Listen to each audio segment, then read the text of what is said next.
The వో of God. ఈ video చివరి వరకు చూడండి. దేవుని ఆశీర్వాదాలు పొందండి. దేవుని నామములో మీకు నా హృదయపూర్వక వందనములు. మిమ్మల్ని మీ కుటుంబమును దేవుడు బహుగా ఆశీర్వదించునుగాక.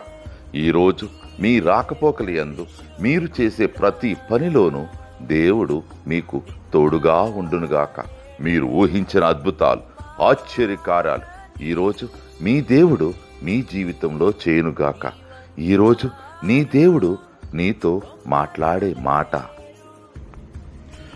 వారి కోరిన రేవునకు ఆయన వారిని నడిపించెను. కీర్తనలు 107:30. He guides them to their desired heaven. Psalms chapter 107 verses 30. నీ వంటి